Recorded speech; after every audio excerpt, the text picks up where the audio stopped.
everyone, Aaron here for Zollotech, and this is the Microsoft Surface Go. I did a quick look a few days ago, and I got my hands on one. This is the 128 gigabyte model. It's got 8 gigabytes of RAM and the 4415Y Pentium Gold processor.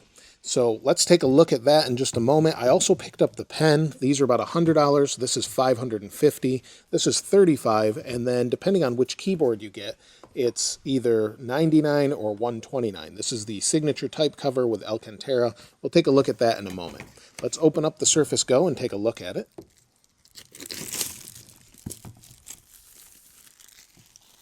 Let's remove the box. And this is a pretty worthy iPad competitor, at least I think it is. It comes with Windows S. It can be upgraded to Pro for free. So we'll take a look at that in a moment. Let's take this off here.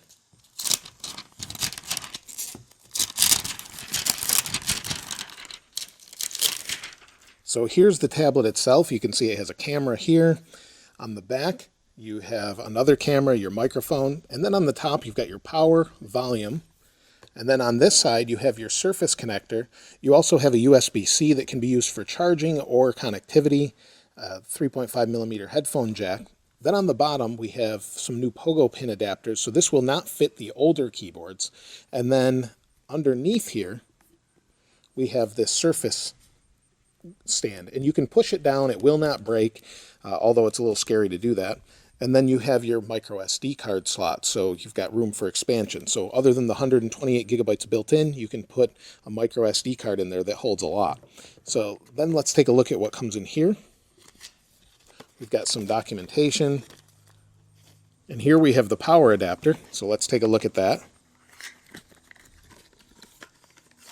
So this power brick is a little bit smaller than the last one, and it folds out like this. So you've got the ability to just plug it in on the go. You don't have two pieces, and then you've got the Surface connector here. Now, aside from the Surface itself, we've got the Alcantara signature type cover. Let's open this up.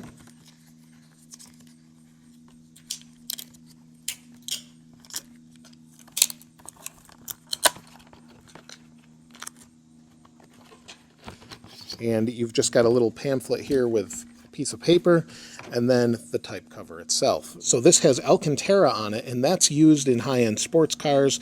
A lot of the headliners and steering wheels and seats are used in things like Ferraris and Lamborghinis. It's got a nice feel to it. Some people love it, some hate it. I used it on a Surface laptop for a while. I really like it.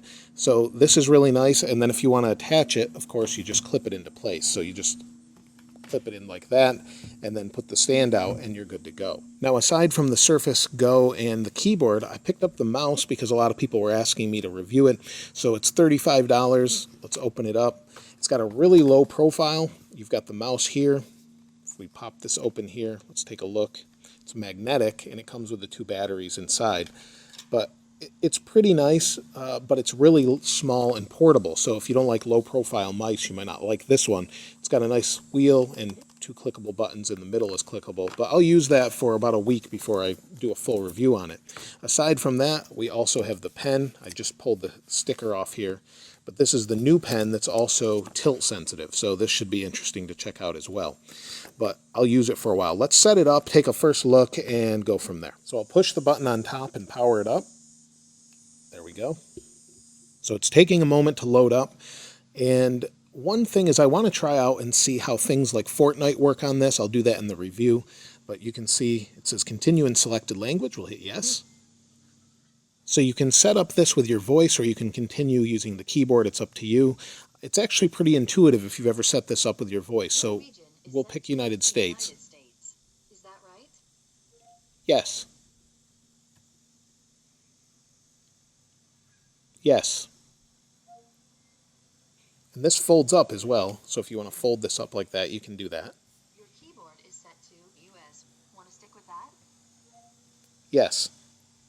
So we can scroll. Scrolling is nice on this. So far it feels pretty fast. The keyboard feels good, just like the other Surface keyboards. So we're almost done setting it up, and we'll continue from there.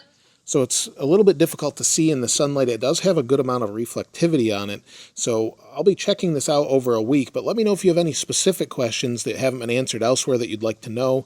I'll be trying it with Windows S and Windows Pro or Windows Home on it, and let you know if I can upgrade that for free in the App Store here. The screen feels good, the keyboard feels good so far, and I think it's going to be a worthy competitor to the iPad. I'll let you know if it works well with Photoshop and some minor video editing. Let me know what you think in the comments below. If you haven't subscribed already, please subscribe and like. As always, thanks for watching. I'll see you next time.